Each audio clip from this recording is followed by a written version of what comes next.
Good morning, children. Welcome to the English class. All of you open your textbook, page number 84. Today, in this class, let us learn the new poem, The Comet and the Moon. Before going through the poem, let us have a quick look on pre-reading task. Sit with your partner and discuss the following. Now, as you are at your house, sit with your parents and discuss the following. When do you get bored? What makes you bored? What do you do to relieve your boredom? You have to discuss with your parents when you get bored, what makes you bored and what you will do to get relaxed from that boredom. So children, now will just have a look at the difficult words which come in the poem. So, comet. Comet means a celestial body that moves around the sun and looks like a bright star with a tail. Whooze. Whooze means make a soft sound when moving very fast. Sulky means in a bad temper or refusing to talk, in a bad mood.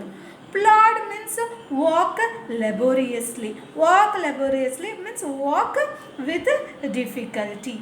Chains of gravity means confined to the force that attracts the bodies to the center of the earth. Flare means blaze with bright flame. Sizzle means make a hissing sound as of water falling on hot metal. Envy means a feeling of discontent aroused by another's better fortune. In simple words, jealous. Trudge means walk laboriously or traverse means walk with difficulty. Okay children, so now let's go through the poem. Tell me, said the comet, as it whizzed past the moon's pale face. Why do you look so sulky as you make your way through space? You will sulk as well, the moon said, if you are doomed like me. To always plod the same path in chains of gravity.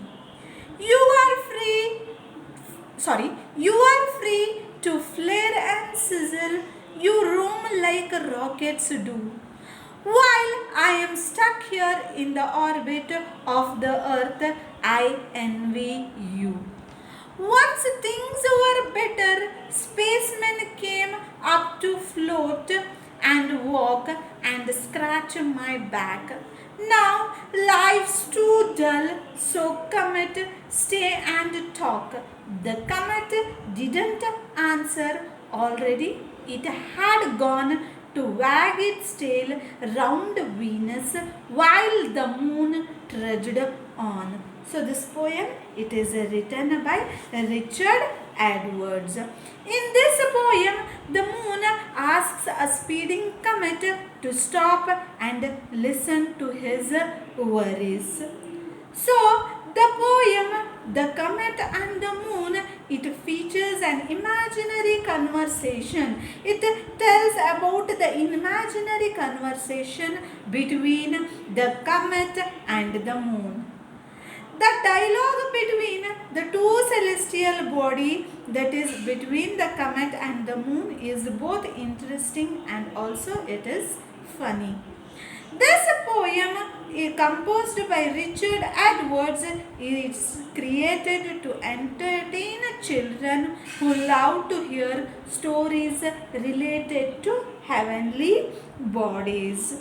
So, in the first paragraph, tell me, said the comet, as it whizzed past the moon's pale face, why do you look so sulky as you make your way through space? In the first stanza, the comet started the conversation with the moon. The comet asked the moon happy while it traveled through space. So, you will sulk as well, the moon said, if you were doomed like me to always plod the same path in chains of gravity. So, in the second stanza, the moon replied that even the comet himself would feel gloomy, means feel sad if he had been in the situation of the moon. The moon, it says that the comet would have felt the same sadness that it is feeling now if it was forced to travel along the same route all the times. The moon complains that she has no freedom to move wherever it chooses. So the moon has been trapped by the chains of gravity, by the pull of gravity of earth. So as a result, her existence has become dull and boring. So now let us see the third stanza. You are free to flare and sizzle, you roam like rockets do, while I am stuck here in the orbit of the earth, I envy you. In the third stanza, the moon, it points out that the comet is independent enough to move like a rocket. Okay, so the comet, it flares and at other times it sizzles. Okay, it sizzles.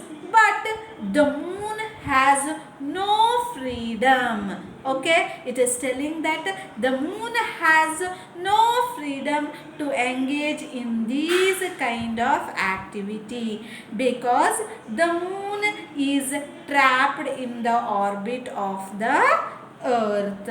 So the moon openly says that she is jealous of the comet and she does not share the same freedom of movement as him. So here in this stanza, the moon, it is feeling jealous because the comet can move freely like a rocket, but the moon, it is stuck in the orbit of the earth.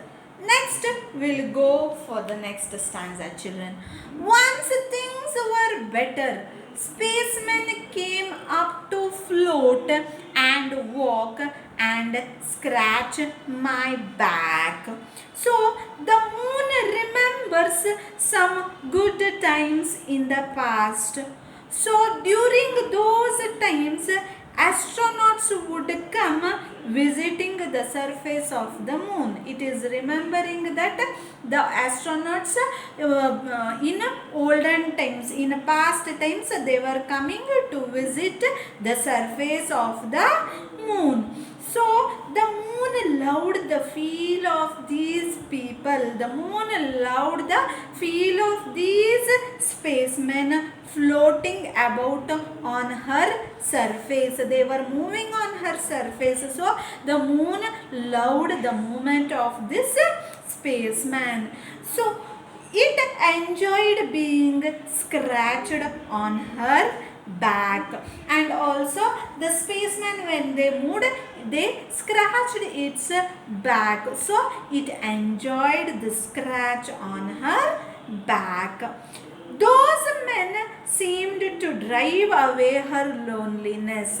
The spacemen, they drove her away. They removed her loneliness and she felt happy about being visited by spacemen. But now, in recent times, nobody had visited her. So the moon, she is tired of being alone, and her life has become very dull for her.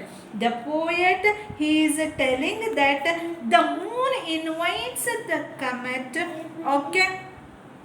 So the poet in the next stanza, it is telling, now life's too dull, so comet stay and talk. The comet didn't answer. Already it had gone to wag its tail round Venus while the moon trudged on.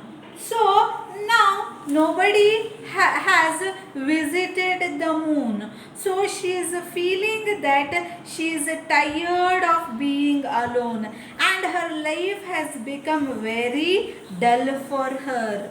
So the moon invites the comet. So comet, stay and talk. The comet didn't answer. So the moon is inviting the comet to spend some more time with her. She wants to communicate. She wants the communication to keep flowing. She wants to communicate with the moon. She wants to talk with the moon. She wishes the comet to go on talking to her. She wants the comet to keep talking to her, to be free from her loneliness. But what had happened? Already it had gone to wag its tail round Venus while the moon trudged on. But the moon got no response from the comet because the comet wasn't there anymore. He had left her to give company to the planet Venus. It already went near the planet Venus. It had to move at lightning speed.